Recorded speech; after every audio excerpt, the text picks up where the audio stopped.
काली आज काफी खुश थी, पर दुर्गा, जो कि अपने घर को देखकर काफी परेशान हो रही थी, क्योंकि उसका पूरा घर फैला हुआ था। हे भगवान, पूरा घर फैला हुआ है। खाना भी बनाना है, दीदी का सामान पैक करने में उनकी मदद भी करनी है। मुझे तो कुछ समझ नहीं आ रहा कि मैं आखिर क्या करूं। माँ, क्या हुआ? आप इतनी परेशान क्यों हो रही हैं? अरे घर का ही तो काम है, हो जाएगा। आप मेरे रहते इतना परेशान क्यों हो रही हैं? मैं हूँ ना, ये सारे काम मैं चुटकियों में कर दूंगी।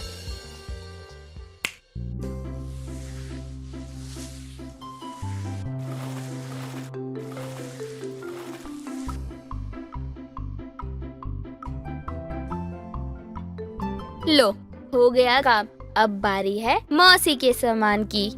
अपनी मौसी का सामान पैक करने के लिए काली अपनी चुटकी बजाने जा ही रही थी कि तभी वहाँ लक्ष्मी आ जाती है और दोनों माँ बेटी को ऐसी बातें करते हुए देखती है। अरे वाह, आज से पहले मैंने काली के चेहरे पर इतनी खुशी कभी नहीं देखी। देख रही है दुर्गा, काली के चेहरे पर मेरे जाने की खुशी कैसे झलक रही है। क्या दीदी, आप हमेशा मेरी काली को ऐसे क्यों कहती रहती हैं? माँ, कोई बात नहीं। वैसे मौसी, मैं आपके जाने से खुश नहीं हूँ, बल्कि मेरी खुशी का कारण कुछ और ही है। और वो क्या है? मैं तो सब जानती हूँ काली, तेरी खुशी का कारण मैं ही हूँ। खुश तो मैं किसी और बात से हूँ, पर हाँ, मैं इस बात को भी नहीं नकार सकती कि अब आप इस घर से जा रही हैं, और कहीं ना कहीं मैं खुश तो आपके जाने से भी हूँ मौसी। अब आप दोनों क्या सोचने लगे?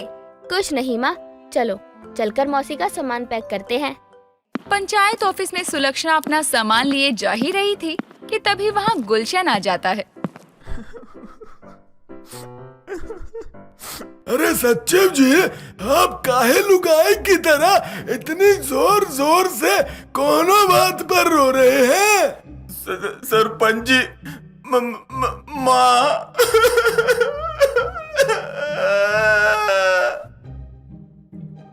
सचिव जी, आपकी माँ तो यहाँ बिल्कुल सही सलामत है, फिर आप इस तरह दहाड़े मार मार कर क्यों रो रहे हैं? सरपंच जी, सचिव जी की अम्मा आज शहर जा रही हैं, इसलिए सचिव जी ऐसे दहाड़े मार मार के रो रहे हैं। क्या?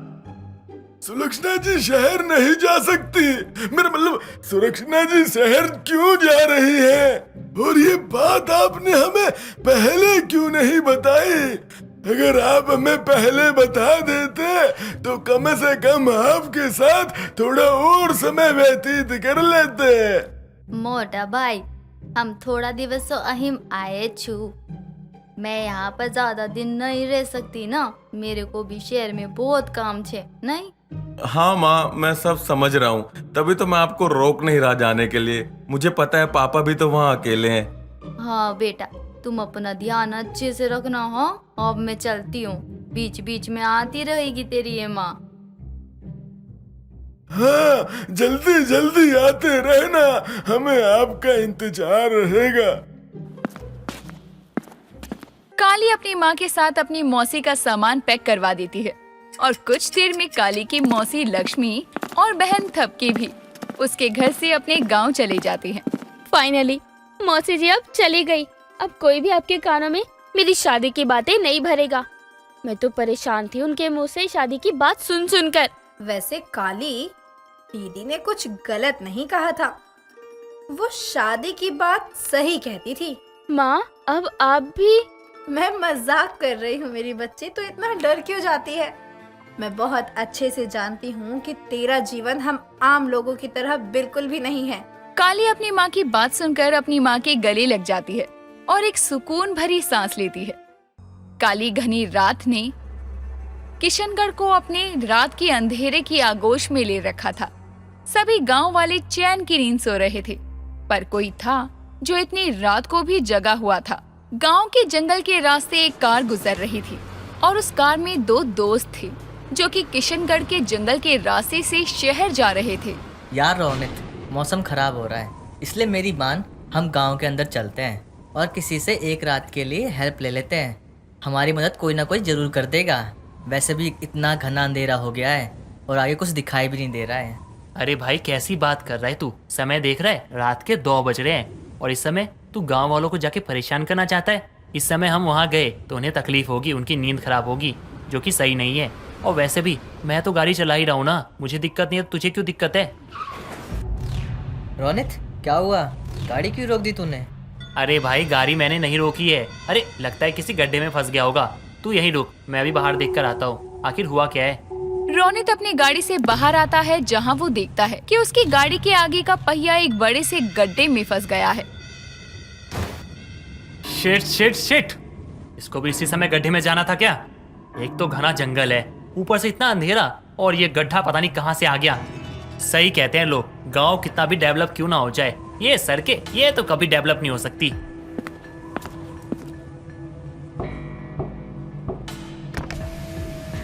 रघु भाई, गाड़ी तो एक बड़े गड्ढे में फंस गई, आप बता क्या किया जाए? अबे भाई, मैं कह रहा हूँ गांव के अंदर चलते हैं, किसी से मदद ले लेंगे। रघु तू पागल हो गया है। तू अगर इस समय गांव गया ना तो वहां के लोग तुझे चोर समझ के पीटेंगे।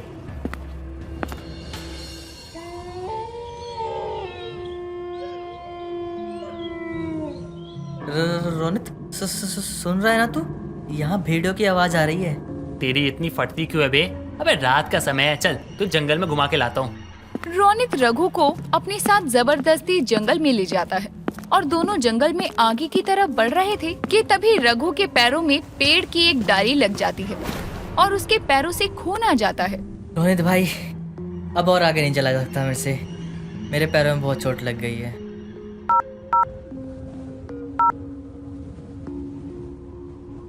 तेरे पैरों से तो खून आ रहा है। हाँ यार, मुझे भी बहुत दर्द हो रहा है, अब मैं आगे नहीं चल सकता।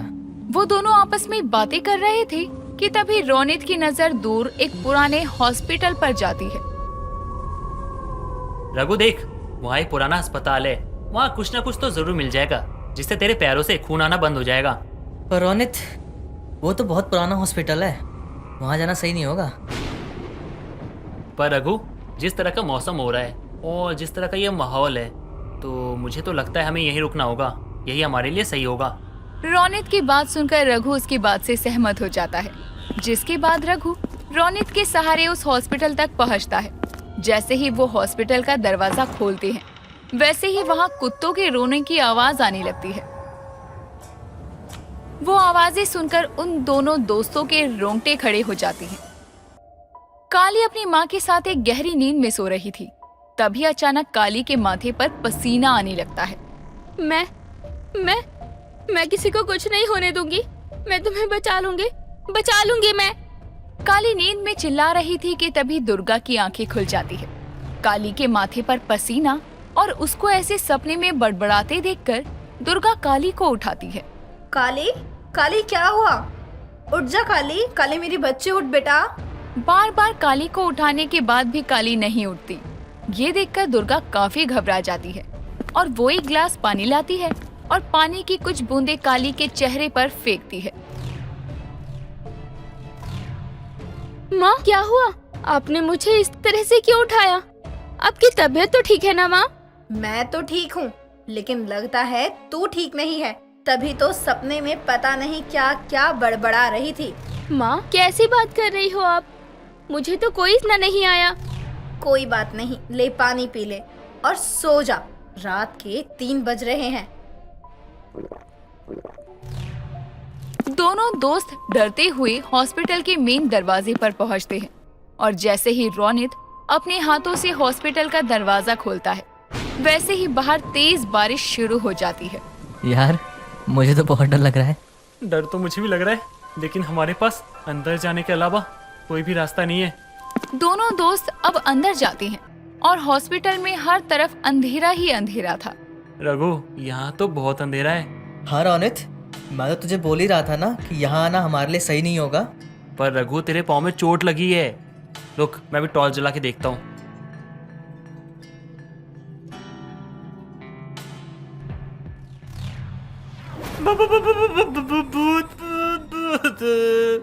कैसी बात कर रहा है रोनित? तू मुझे इस समय डराने की सोच रहा है? नहीं रघु, मैं डरा नहीं रहा हूँ। मैं तुझे बता रहा हूँ भाई, सामने देख वहाँ लाल रंग का कुछ चमक रहा है, मुझे तो डर लग रहा है, देखने में तो वो किसी की आंखें लग रही है भाई। दोनों की डर से आवाज तक नहीं निकलती। दोनों भागने की कोशिश करते हैं, उससे पहले ही उसके पास कुछ अजीब सा आता है और दोनों को मौत के घाट उतार देता है। सूरज अपने तेज प्रकाश से पूरे किशनगढ़ को जगाता है। कुछ लोग सुबह की ठंडी हवा में बैठे हुए थे, तो कुछ लोग ब्रश कर रहे थे। क्रिश भी पंचायत ऑफिस में अंगड़ाई लेते हुए उठता है और बाथरूम की तरफ जाता है, पर तभी पंचायत ऑफिस पर किसी का फोन आता है। इतनी सुबह सुबह कौन पंचायत ऑफिस को याद कर रहा है? अबे यार, जब से यहाँ आया हूँ मेरी जिंदगी बर्बादी की राह पे चल रही है। साला कोई सुबह सुबह वॉशरूम तक नहीं जाने देता। हेलो, कौन है जो सुबह सुबह पंचायत ऑफिस फोन कर रहा है? सचिव जी, ये कैसी बात कर रहे हैं आप? मैं पांडे बोल रहा हूँ, गांव के जंगल से। अरे माफ करना पांडे जी, मुझे कुछ जरूरी काम करना था तो मैं आपके कॉल देख ही नहीं पाया, इसलिए थोड़ा सा चिढ़ गया था। खैर छोड़िए सब, ये बताइए आप सुबह सुबह जंगल में क्यों टहलने गए हैं? सचिव जी, लगता है सुबह सुबह आपने बिजली का सेवन कर लिया है, तभी आप पागलों की तरह सवाल कर रहे हैं। अरे मैं यहाँ टहलने नहीं बल्कि यहाँ इन्वेस्टिगेशन के लिए आया हूँ। 2 लड़कों की लाश मिली है और ये किशनगढ़ के पुराने हॉस्पिटल के अंदर है। क्या लाश? वो भी पुराने हॉस्पिटल के बाहर? किशनगढ़ में कोई पुराना हॉस्पिटल भी है? ये तो मुझे आज ही पता चल रहा है। पांडे जी, मैं अभी सरपंच जी को लेकर आता हूँ। क्रिश फोन काट कर अपने कमरे में जाता है और शर्ट पहनकर वो अपनी बाइक से गुलशन के घर जाता है। अरे सरपंच जी जल्दी चलिए। अरे सचिव जी, सुबह सुबह कहाँ जाने की बातें कर रहे हैं आप? तनिक समय देखो, अभी 7 ही बज रहे हैं। अरे हम अपने काम से कभी पीछे नहीं हटे हैं, इसलिए हम अपना समय पर पंचायत आ जाएंगे। इन सब को छोड़ो और आइए हमारे साथ चाय की 2 घूंट पीजिए ना। हाँ हाँ सचिव जी, आओ और चाय पियो। अरे नहीं नहीं, मेरे पास चाय पीने का समय ही तो नहीं है। और सरपंच जी, आपके पास भी आराम से बैठकर चाय पीने का बिल्कुल समय नहीं है। जल्दी चलिए, इंस्पेक्टर पांडे का फोन आया था, उन्होंने हमें जंगल के पुराने हॉस्पिटल के पास बुलाया है। पुराने हॉस्पिटल का नाम सुनते ही गुलशन चौंक जाता है। कहा? पुराना हॉस्पिटल? हाँ सरपंच जी, पांडे जी का फोन आया था, उन्होंने कहा है कि हमें जल्द ही वहां आना पड़ेगा। वहां 2 लड़कों की लाश मिली है। हाय दैया, लाश? वो भी पुराने हॉस्पिटल के पास? वहाँ जाने की हिम्मत किसने कर दी? ये तो हम भी नहीं जानते हैं भाग्यवान। अभी तुम चुप रहो, मैं वहाँ जाकर पता लगाता हूँ कि आखिर बात क्या है। अजी जरा ध्यान से, हमको तो बहुत डर लग रहा है। माफ करना बीच में आपको टोक रहा हूँ, अगर आपकी बात हो गई हो तो क्या हम चलें? पता नहीं देर से उठने वाली आदत को काली कब छोड़ेगी। काली, काली उठ जा, सूरज सर पर आ गया है। माँ, अभी तो 7:30 ही हो रहे हैं, आप मुझे इतनी सुबह क्यों उठा रही हैं? इसलिए क्योंकि मैं चाहती हूँ कि तू अपनी इस आदत को छोड़ सके। दुर्गा के बार बार उठाने पर भी काली नहीं उठती, जिसके बाद दुर्गा उसको उठाने के लिए उसके ऊपर पानी फेंक देती है। क्या माँ, आप ऐसा क्यों करती हैं? काली और दुर्गा आपस में बातें कर रहे थे कि तभी उनके दरवाजे पर किसी की दस्तक होती है, पर ये दस्तक कोई मामूली दस्तक नहीं थी। काली के घर का दरवाजा कोई जोर जोर से पीट रहा था। कौन है जो इस तरह से पागल हुए जा रहा है? काली ऐसे नहीं बोलते, क्या पता किसी को कोई जरूरी काम हो। तू यहीं रुक, मैं अभी दरवाजा खोलती हूँ। झुमरी बहन, तुम, वो भी इतनी सुबह सुबह, कोई बात है क्या? और तुम्हें इतना पसीना काहे आ रहा है? अब का बताएं दुर्गा बहन, बस इतना समझ लो, हमरे गांव में एक बार फिर हर जगह डर का माहौल छाने वाला है। झुमरी के मुंह से ऐसी बात सुनकर काली अपने बिस्तर से उठती है और दरवाजे पर जाती है, जिसके बाद काकी, आप पहले अंदर आओ और आराम से बताओ कि बात क्या है।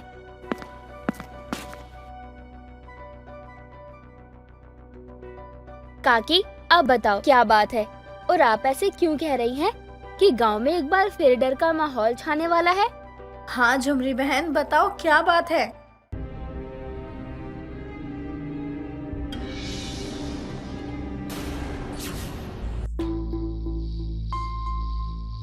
ये हॉस्पिटल कितना पुराना होगा? और मैं यहाँ इतने समय से रह रहा हूँ, पर मुझे कभी भी आपने इस हॉस्पिटल के बारे में बताया क्यों नहीं? ये सब छोड़िए ना सचिव जी, और वो इंस्पेक्टर को फोन करो और बोलो उनको भाई हमें कहाँ आना है।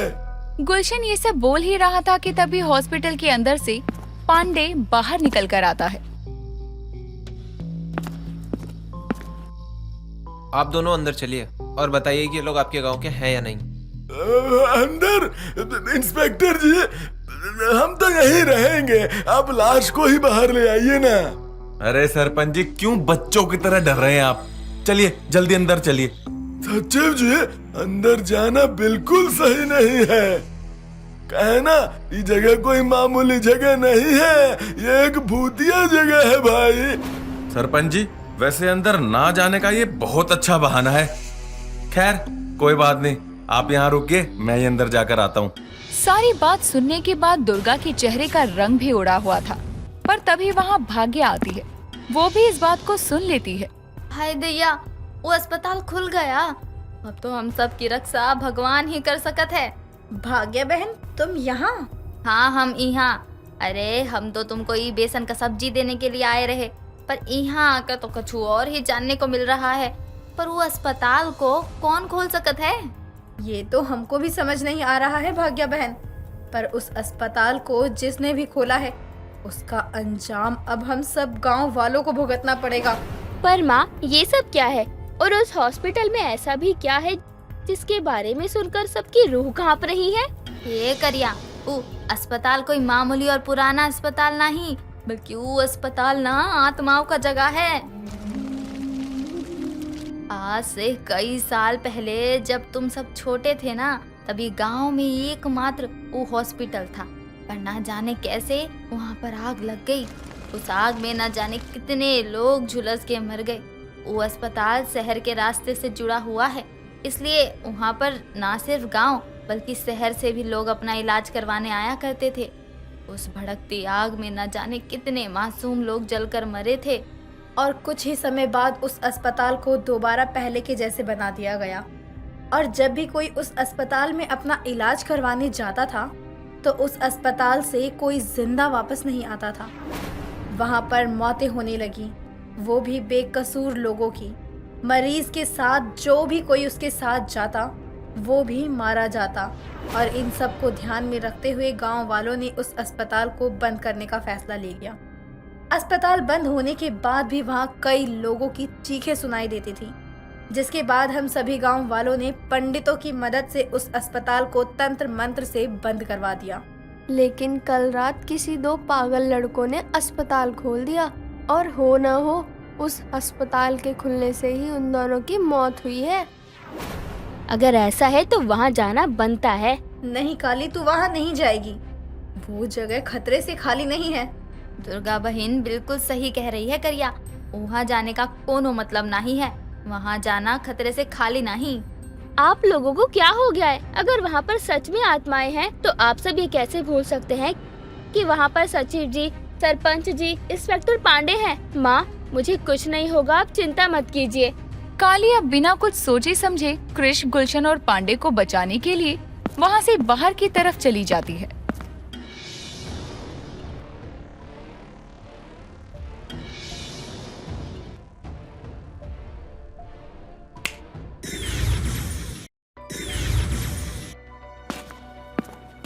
सचिव जी, अकेले अंदर कहाँ जा रहे हैं? मैं भी आपके साथ चलती हूँ अंदर। काली, तुम यहाँ कब आई? बस अभी आई हूँ सचिव जी। आप अंदर अकेले नहीं, बल्कि मैं भी चलूंगी। पर काली बिटिया, तुम यहाँ आई कैसे? सरपंच जी, मैं यहाँ कैसे और क्यों आई, ये वक्त ऐसी बात करने का नहीं है। सचिव जी, चलिए अंदर। काली अब कृष के साथ अंदर जाती है। कृष तो अंदर चला जाता है, पर जैसे ही काली अपने पैरों को हॉस्पिटल में रखती है, वैसे ही काली के पैरों के नीचे से नीले रंग का धुआं निकलता है। ये क्या था? ये अजीब सा धुआं। क्या हुआ काली, तुम बाहर क्यों खड़ी हो? कुछ नहीं हुआ सचिव जी, अभी आती हूँ। काली अब अंदर जाती है, जहाँ उसे कुछ अजीब सा महसूस होता है।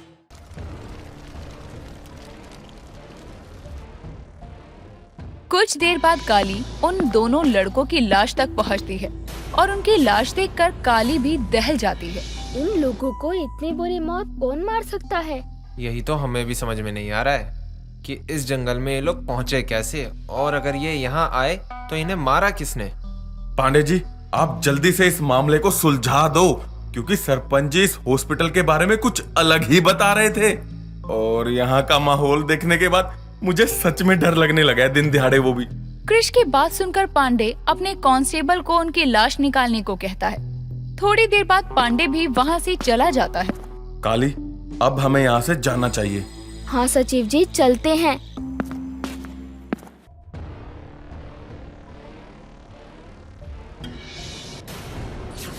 नहीं! काली की आवाज सुनकर क्रिश पीछे पलटता है, जहाँ वो देखता है कि काली बेहोश जमीन पर पड़ी थी। सचिव जी, एक काली बिटिया को क्या हुआ? पता नहीं सरपंच जी। पांडे जी, आप काली को इसके घर तक छोड़ दीजिए, तब तक मैं सरपंच जी को भी लेकर आता हूँ। काली की जब आंखें खुलती है तो वो खुद के सामने अपनी माँ और भाग्या को देखती है। दुर्गा की आंखों में आंसू थे। माँ, आप रो क्यों रही हैं? और चुप, एकदम चुप। अरे तो को समझ नहीं आता है कि बड़े बुजुर्ग का कहत है। हम सब तो को मना किए थे ना वहाँ जाने के लिए, फिर काहे वहाँ पर गई तू? देख अपना हालत, यहाँ से सही सलामत गई थी, अब आई है बेहोश होकर। अरे अपनी ना सही पर अपनी माँ की तो चिंता कर लिया कर, बेचारी बीमार रहती है। भाग्या बहन, काली को कुछ मत कहो, मैं उसको संभाल लूंगी। देख रही है करिया, अब भी तोहरी अम्मा तोहरा ही पक्ष ले रही है। दुर्गा बहन, अब हम चलते हैं, तुम अपना और करिया का ध्यान रखना। कोनो चीज की जरूरत हुई तो बता देना, हम भिजवा देंगे नितिन के हाथों। भाग्या अपनी बात पूरी कर वहाँ से चली जाती है, तो वहीं काली दुर्गा के पास बैठती है और उसको समझाती है। माँ, मेरा वहाँ जाना जरूरी है। वो जगह कई सालों से बंद होने की वजह से अपवित्र हो गई है। कैसे भी करके मुझे उस जगह को पवित्र करना ही होगा। काली, तू अब भी वहाँ जाने की बोल रही है? तुझे पता भी है जब तू बेहोशी की हालत में घर आई थी तो मेरा क्या हुआ था? माँ, मैं सब कुछ समझ रही हूँ, पर आप मेरी बात समझने की कोशिश कीजिए। अगर मैंने उस जगह को पवित्र नहीं किया तो इस गांव में लाशें बिछनी शुरू हो जाएंगी। माँ, मैंने अपने गांव वालों की रक्षा हमेशा की है। मैं आज अपने कर्तव्य से पीछे नहीं हट सकती। पर तू एक बेटी के कर्तव्य को अच्छे से भूल सकती है। अरे तू हमसे अलग है, मानती हूँ, पर तू है तो मेरी बेटी ना। तुझे मैंने अपनी कोख से जन्मा है। माँ, जैसे एक फौजी फौज में भर्ती होने के बाद अपनी माँ का ना होकर देश का हो जाता है, ठीक उसी तरह मैं भी हूँ। मैं भले ही आपकी बेटी हूँ, पर मेरा सबसे पहला फर्ज है अपने गांव वालों को बचाऊं। माँ, आपको मेरी बात समझनी होगी। अब आप मुझे नहीं समझोगी तो कौन समझेगा माँ? तो मैं अकेली हो जाऊंगी। आपकी एक मुस्कान से मुझे ताकत मिलती है। काली की बात सुनकर दुर्गा काली को गले से लगा लेती है। जहाँ रात के समय सभी सो रहे थे, वहीं काली चुटकी बजाकर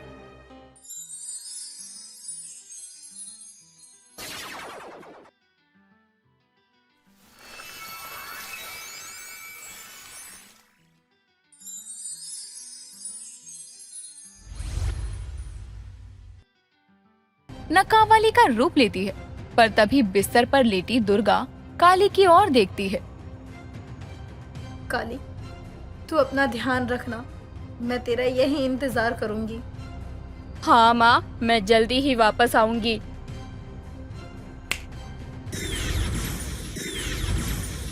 काली हॉस्पिटल में जैसे ही कदम रखती है, उसे वहाँ कई प्रकार की आत्माओं का एहसास होता है। मैं जानती हूँ तुम सब यही हो, और मैं ये भी जानती हूँ कि तुम मुझे भी ठीक उसी तरह मारना चाहते हो जिस तरह तुमने उन दो लड़कों को मारा। आखिर तुम ये सब क्यों कर रहे हो? क्या चाहिए तुमको?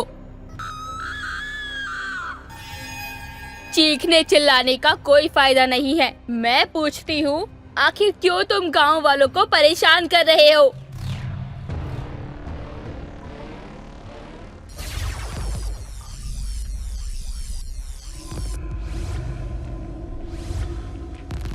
बताओ आखिर कौन हो, नहीं तो मैं तुम्हारा वो हश्र करूंगी जो तुमने मरने से पहले कभी सपने में भी नहीं सोचा होगा। चली जा यहाँ से। मैं यहाँ से जाने नहीं आई हूँ, बल्कि तुमको यहाँ से भेजने आई हूँ।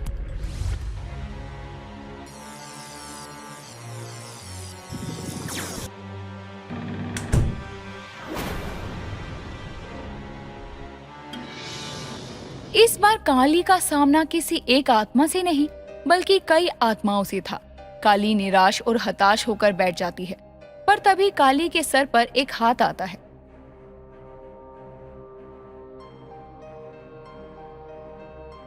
काली मेरी बच्ची, हैरान मत हो। परेशानी में आकर अपने मार्ग से भटक ना जाओ, इसलिए मैं यहाँ तुम्हें रास्ता दिखाने आया हूँ। तुम इतनी आसानी से हार नहीं मान सकती। तुम एक अपार शक्तियों वाली पवित्र कन्या हो। यदि तुमने हार मान ली तो इस सृष्टि में पाप बढ़ता चला जाएगा। अघोरी बाबा, पर मैं क्या करूं? मुझे कुछ समझ नहीं आ रहा कि मैं इन आत्माओं को यहाँ से कैसे मुक्ति दिलाऊं। मुझे कुछ समझ नहीं आ रहा कि मैं कैसे इस जगह को पवित्र करूं। काली, तुम एक पवित्र कन्या हो। तुम्हें लगता है कि तुम जहाँ जाओ वो जगह पवित्र ना हो। काली, अक्सर सवालों में ही जवाब छुपे होते हैं और आरंभ से ही अंत होता है। अपने सवालों के बारे में जरा ध्यान से सोचो। तुम्हारे सवालों के जवाब भी तुम्हारे ही पास हैं। पर बाबा, काली की आंखों में अब आंसू नहीं बल्कि एक नई चमक थी। काली अब अपने हाथों को जोड़ती है और शिव जी का ध्यान कर आगे बढ़ती है। काली अपने हाथों की शक्तियों से वार करते हुए आगे की तरफ बढ़ती है।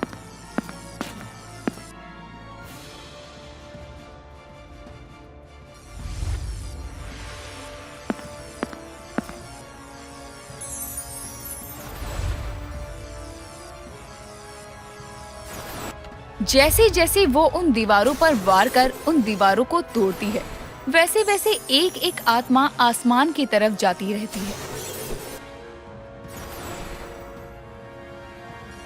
काली लगातार अपने वार करती रहती है और आखिर में वो हॉस्पिटल पूरी तरह से तबाह हो जाता है।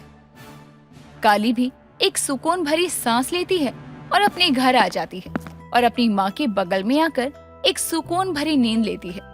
पर क्या काली की ये सुकून भरी नींद इस तरह बरकरार रहेगी? जानेंगे काली द वुमन वॉरियर के अगले भाग में। किशनगढ़ गांव की खासियत। वहां के नटखट लोग, चारों तरफ फैली हरियाली और शांति का वातावरण था। सुबह की किरण के साथ सब लोग उठते और अपने अपने कामों में व्यस्त हो जाते।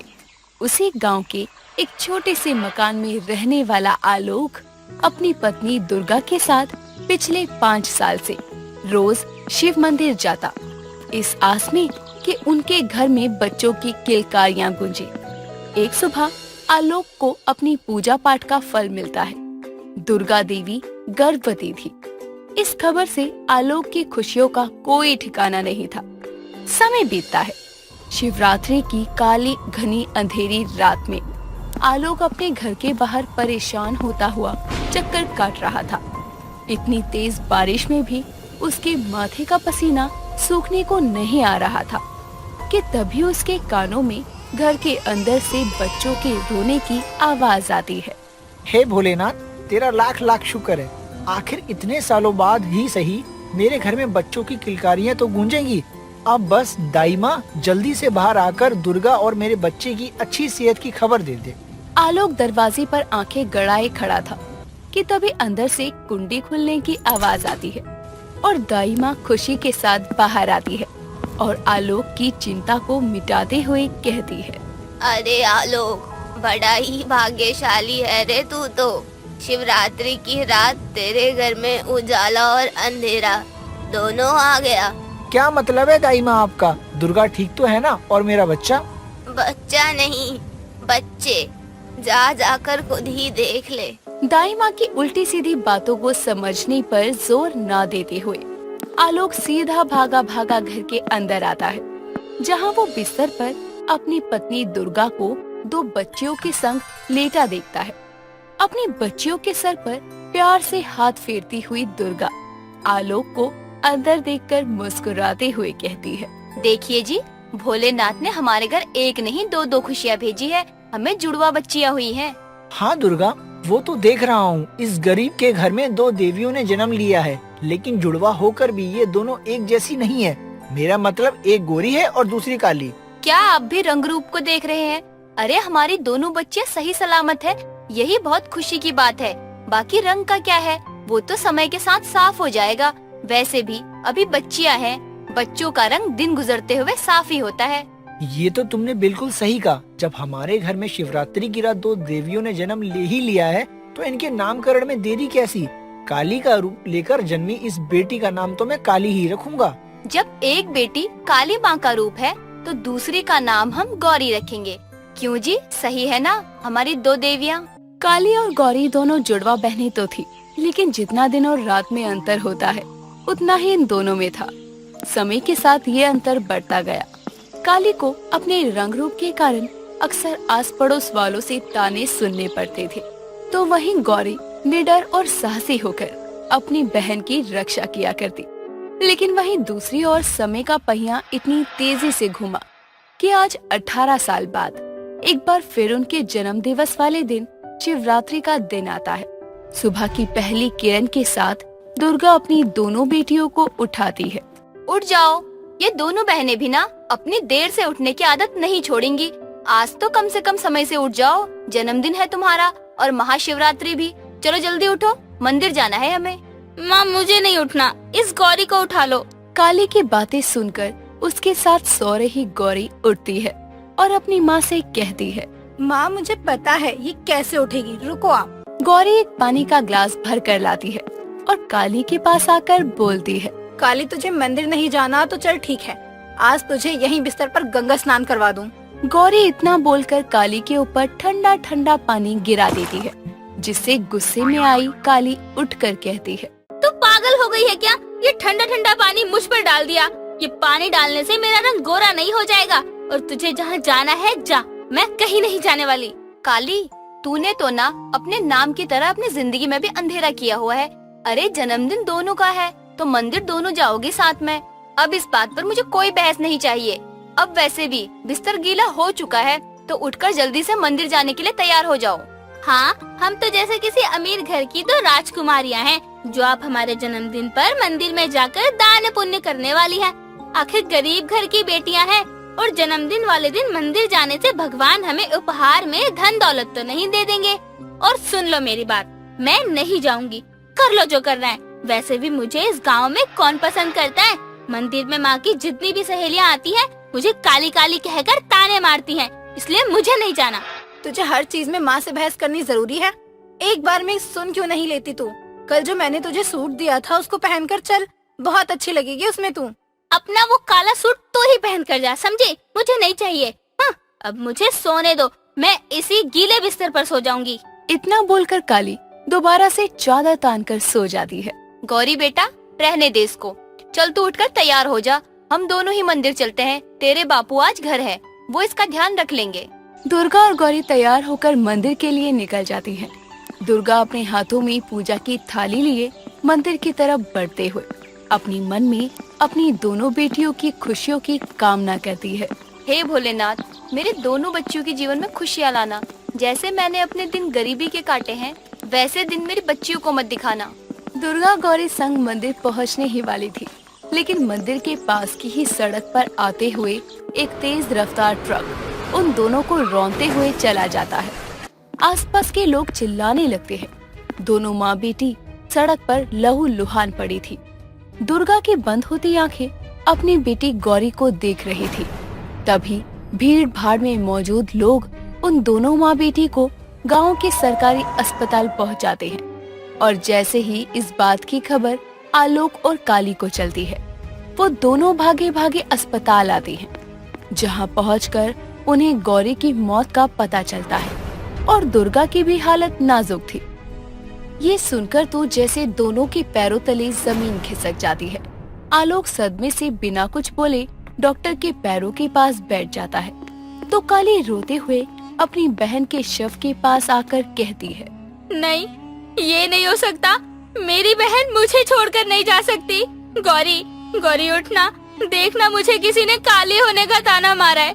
मेरी बहन आना, जवाब दे सबको। तुझे पता है मैं कमजोर हूँ गौरी, उठ जा। तू चाहती थी ना मैं तेरे साथ मंदिर चलूं, तो चल, मैं तैयार हूँ। आज हम दोनों बहनें साथ में जाएंगी, माँ को भी उठा लेंगे, पर तू उठना मेरी बहन। किसे उठा रही है काली? गौरी हमकर छोड़कर जा चुकी है, मर गई है गौरी। और तेरी माँ, वो भी मौत के दरवाजे पर खड़ी है। सब खत्म हो गया है मेरी बच्ची, सब खत्म हो गया।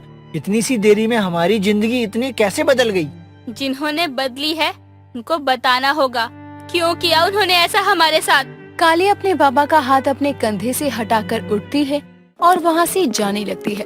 तभी आलोक उसे रोकते हुए कहता है, काली कहाँ जा रही है? बाबा, ये सब जिसका किया धरा है ना, जवाब भी वही देंगे। जा रही हूँ मैं उनसे अपने हर सवाल का जवाब मांगने। काली अपने आंसू पोंछते हुए वहाँ से चली जाती है और सीधे उसी शिव मंदिर में पहुँचती है जहाँ गौरी और दुर्गा आज सुबह जा रहे थे। मंदिर पहुंचकर काली गुस्से में अपनी लाल सुर्ख आँखों में आंसू लिए शिव की प्रतिमा से सवाल करती है। खुश हो गए आप मेरी बहन और माँ को दर्द देकर? अरे मुझे मंदिर बुलाने के लिए आपने मेरी बहन को मार दिया। ये भी नहीं सोचा आज हम दोनों का 18वां जन्मदिन था। आपके इस पावन दिन पर हमारा जन्म हुआ था और आज ही आपने मेरी बहन की मौत लिख दी। ठीक है, जब एक बहन मर चुकी है तो दूसरी भी जिंदा रहकर क्या करेगी? काली अपनी बहन की मौत से गुस्से में आते हुए भगवान शिव की मूर्ति के चरणों में अपने सर को पटकने लगती है।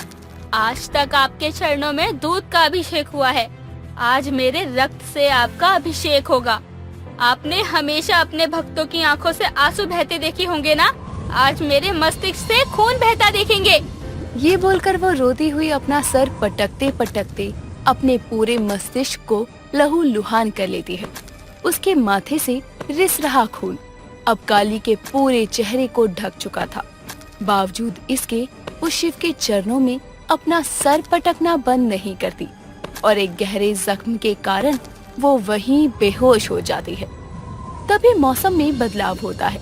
दिन का साफ आसमान अचानक ही काले घने बादलों से ढक जाता है और तेज हवाओं के साथ मंदिर में लगी सारी घंटियां बजने लगती है। तभी शिव के मस्तिष्क से एक दिव्य ज्योति काली के माथे पर बने जख्म में समाहित हो जाती है और उसी वक्त आसमान में कड़कती तेज बिजली के साथ एक आकाशवाणी होती है। तुम ऐसे मर नहीं सकती काली। जो हुआ उसका होना पहले से ही निश्चित था। जीवन मरण संसार का नियम है और इसको बदलने का अधिकार तो स्वयं भगवान को भी नहीं है। लेकिन तुम्हारे जीवन का अंत ऐसे नहीं होगा। तुम्हारे जीवन का एक उद्देश्य है जिसे पूरा किए बिना तुम इस संसार को त्याग नहीं सकती, अपनी इच्छा से भी नहीं। इसलिए तुमको जागना होगा और तुम्हारे अंदर की शक्ति को पहचान कर इस संसार को बदलना होगा। उठो काली, उठो। आकाशवाणी के बाद काली के माथे से एक तेज प्रकाश निकलता है, जिसके बाद उसकी बंद हो चुकी आंखें खुलती है और वो अपने सर को अपने दोनों हाथों से पकड़कर दर्द से चिल्लाने लगती है। काली अंधेरी रात में गांव में कोने कोने में सन्नाटा छाया हुआ था। गांव की गलियों में कुत्ते भौंक रहे थे और सभी गांव वाले अपने घरों में आराम से सो रहे थे। लेकिन वहीं काली की रातों की नींद उसकी बहन की मौत के बाद से उड़ चुकी थी। उस रात से उसके सपने में कोई न कोई हादसा उसको नजर आता, जिससे घबराते हुए काली रातों में अपनी नींद से उठ जाया करती। आज की रात भी काली के साथ कुछ ऐसा ही होता है।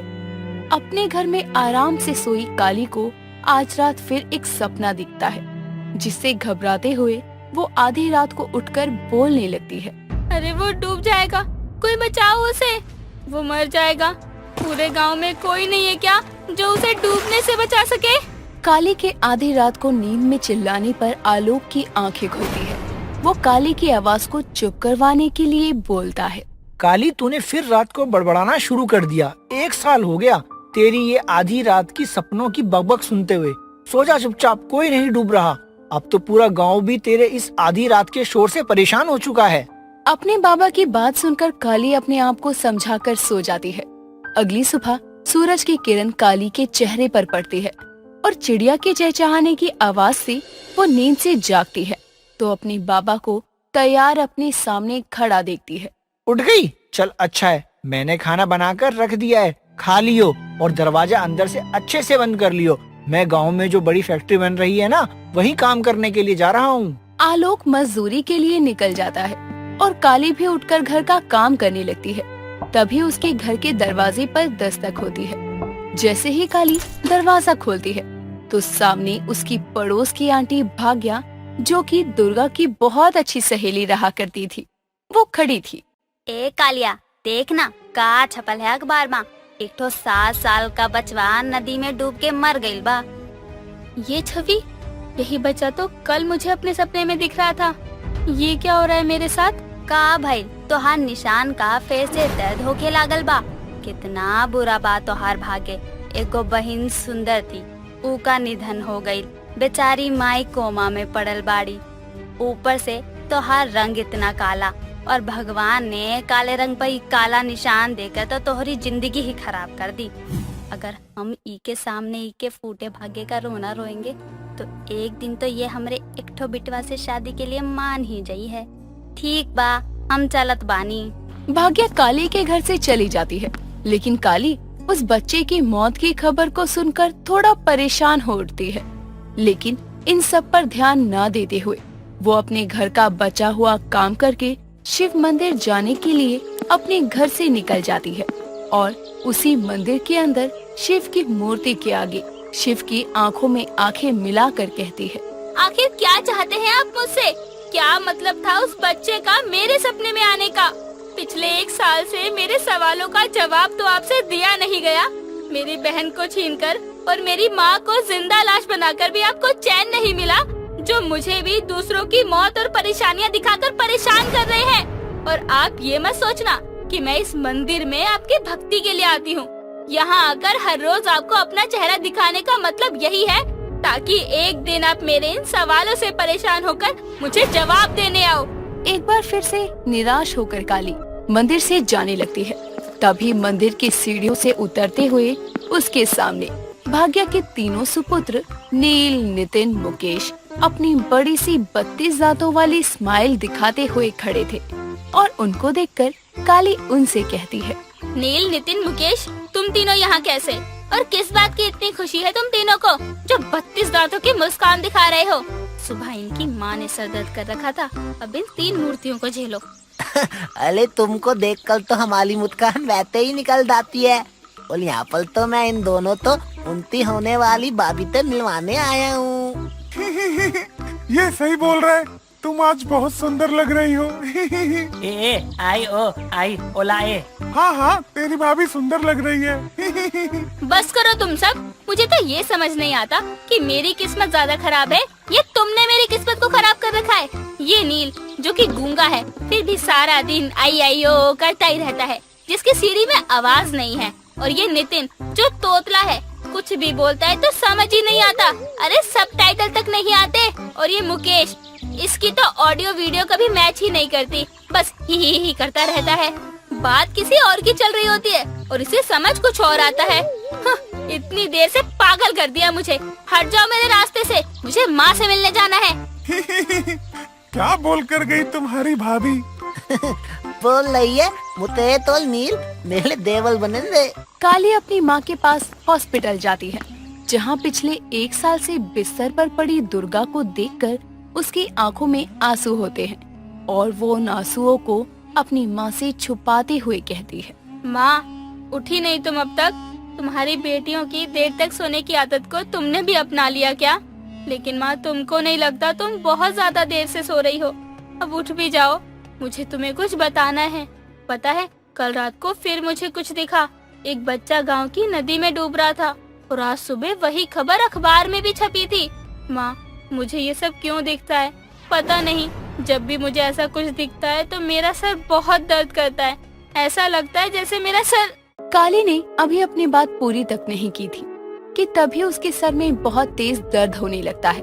वो अपने सर को पकड़कर दर्द से करहाते हुए कहती है, माँ मेरा सर फट जाएगा।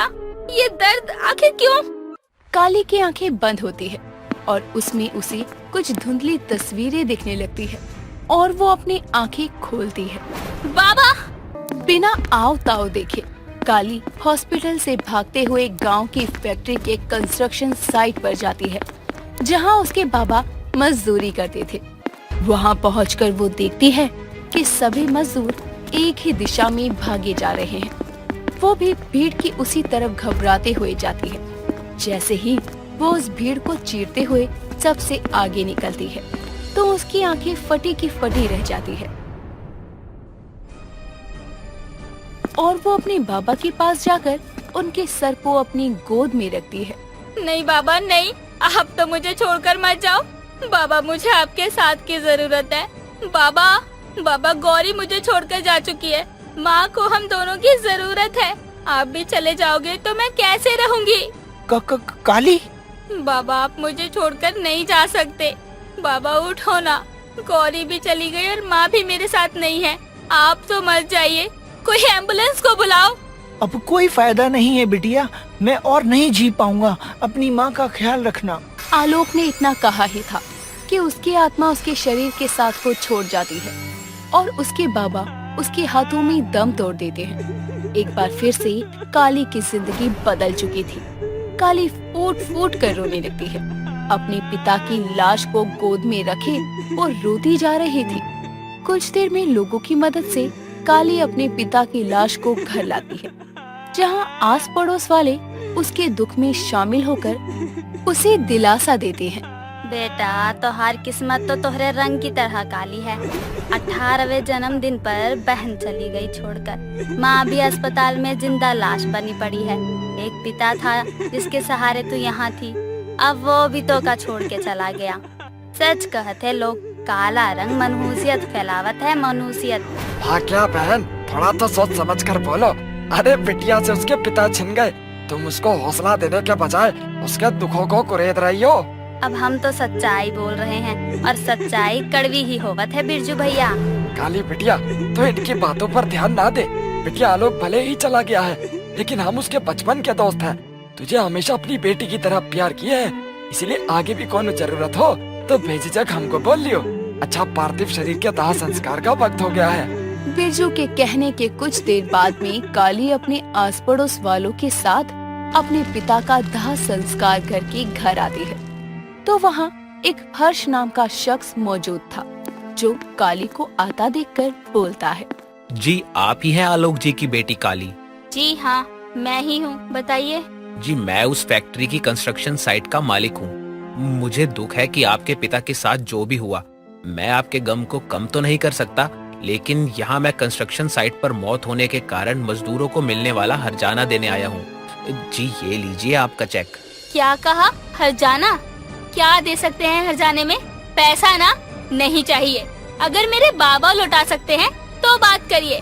आप लोगों के लिए कितना आसान होता है ये कह देना कि हर्जाना ले लो मौत का।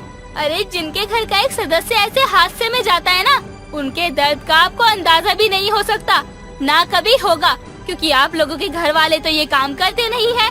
हम गरीब ही 2 वक्त की रोटी का इंतजाम करने के लिए अपनी जान को दांव पर लगाते हैं। देखिए मैं आपका दुख समझता हूँ, लेकिन क्या? कुछ नहीं समझते आप? कोई नहीं समझता, कोई भी नहीं। हर्ष चेक काली के हाथों में पकड़ाकर चुपचाप वहाँ से चला जाता है। इतना सब होने के बाद काली टूट चुकी थी और वो खुद को अपने घर के अंदर बंद करके जोर जोर से रोती है। तभी काली की अंतरात्माएं प्रकट होकर उससे कहती हैं। क्या सोच रही है? उठा चाकू और खत्म कर ले खुद को। वैसे भी तेरी जिंदगी में अब बचा ही क्या है? नहीं काली, तुम खुद को नहीं मार सकती। अरे कब तक भागती रहोगी इन सब चीजों से? गौरी को नहीं बचा पाई क्योंकि तुम्हें उसके बारे में कोई अंदाजा नहीं था, लेकिन क्या अपने बाबा की मौत का अंदाजा तुमको पहले नहीं हुआ था? उस बच्चे की मौत का अंदाजा तुमको पहले नहीं हुआ था? अरे जब तू उस बच्चे को नहीं बचा पाई, बच्चे को क्या तो खुद के पिता को नहीं बचा पाई, तो क्या ही कर लेगी तू? इससे अच्छा है तू मर जाए, ताकि दूसरों की परेशानी पहले तो नहीं देख पाएगी। बस करो तुम दोनों। माना मैं अपने बाबा को नहीं बचा पाई, उस बच्चे को नहीं बचा पाई, क्योंकि मुझे नहीं पता था कि ये सब मेरे साथ क्यों हो रहा है, लेकिन अब पता है। अब मुझे अपने पास मौजूद इस शक्ति को कैसे इस्तेमाल करना है ये मैं अच्छे से जानती हूँ। अपने बाबा को नहीं बचा पाई, लेकिन अब मैं किसी और के साथ कुछ भी बुरा नहीं होने दूंगी। काली अपने आंसू पोंछते हुए अब अपनी किस्मत से लड़ने की ठानती है। अब तक तो वो अपनी बहन, अपने बाबा और उस बच्चे को नहीं बचा पाई, लेकिन आगे वो किसी को भी मरने नहीं देना चाहती थी। इसीलिए अगली सुबह वो अपने इस फैसले को अपनी माँ को बताने हॉस्पिटल जाती है, जहाँ 1 साल से बिस्तर पर पड़ी अपनी माँ के सामने आकर उसकी आंखों से आंसू बहने लगते हैं। बाबा के जाने की खबर माँ को नहीं बता सकती, कहीं माँ ये सदमा बर्दाश्त न कर पाई तो। नहीं, मैंने अपना सब खो दिया है, अब माँ को नहीं खो सकती हूँ। माँ, आपको पता है बाबा को शहर में काम मिला है, इसलिए बाबा कुछ समय के लिए शहर गए हैं। आप निराश मत होना, बाबा आपसे अस्पताल मिलने नहीं आ पाएंगे, इसलिए जब वो वापस आएंगे ना, तब देखना भागते हुए आपके पास आएंगे। काली अपने दिल पर पत्थर रखकर अपनी माँ से इतना बड़ा झूठ बोलती है और कुछ देर में अपनी माँ से मिलने के बाद वो गुमसुम सी उदास अपने घर आती है। लेकिन घर में भी उसे शांति नहीं मिलती, क्योंकि उसके घर आते ही उसकी पड़ोसन भाग्या के तीनों बेटे एक साथ काली के घर में आकर उसके सामने अपनी बत्ती सी चमकाने लगते हैं। क्या है, तुम तीनों की बारात यहाँ क्यों आई है? अरे बारात तो अभी आए ही ना ताली। अरे तुम हाँ तो बोलो। क्या मतलब? पता नहीं दोनों क्या बोल रहे हैं, लेकिन मैं तुम्हें यहाँ अपना सपोर्ट देने आया हूँ काली। तुमने कुछ ही समय में अपना सब कुछ खो दिया, लेकिन तुम चिंता मत करो, मैं हूँ ना, मैं हमेशा तुम्हारे साथ रहूँगा। तुम मेरे साथ रहोगे तो मैं खुद को जल्दी ही खो दूंगी। हे भगवान, क्या दुश्मनी है आपकी मुझसे? ये 3 नमूने मेरी ही जिंदगी में क्यों लाने थे आपको? अरे ताली, तुम इनती मत सुनो। तुमको पता है कल नील के तपने में तुम आई थी, तुमने हम तीनों के लिए दाना दाया था। बता नील तेले तपने में आतर ताली ने तोंता दाना दाया था। उई आई चा उई अली आया उई अला आ उ आ ओ ई आई आ। मुकेश, नील और नितिन काली का सर खा ही रहे थे कि तभी वहाँ उनकी माँ भाग्या तक आ जाती है और उसको देखकर काली अपने मन में कहती है, इन 3 नमूनों की हेड भी आ गई। काली, तेरे दिन तो सच में बुरे चल रहे हैं और अब ये और आ गई। एक करिया, हमको सब सुनाई देवत है जो तू हमरे और हमरे लाल के बारे में फुसफुसावत हो ना। और तू नीलू, तू कौन सा गाना सुनावत है करिया को? ओ आ ए। बस बहिरा करेगा का हमको? ए करिया, देखा तू अभी घर माँ अकेले रहत है, तो काहे नहीं तू हमरे तीनों बेटवा में से एक को पसंद करके उससे शादी करके हमारी बहू बन जा, तो को हम रानी बना के रखूंगी। भाग्या की बात सुनकर उसके दोनों बेटे नील और नितिन शर्माने लगते हैं और मुकेश यूं ही अपनी बत्ती सी चमकाता रहता है, क्योंकि उसने कुछ सुना नहीं था। लेकिन उन सभी के अरमानों पर पानी फेरती हुई काली कहती है, जरूर आंटी, लेकिन अभी मुझे सोचने का समय चाहिए, इसलिए आप सभी अभी जाइए। चलो, तुम तीनों भी अपनी माँ के साथ जाओ। काली भाग्या समेत उसके तीनों बेटों को बड़े ही प्यार से घर से बाहर करके दरवाजा बंद करती है और एक चैन की सांस लेती है।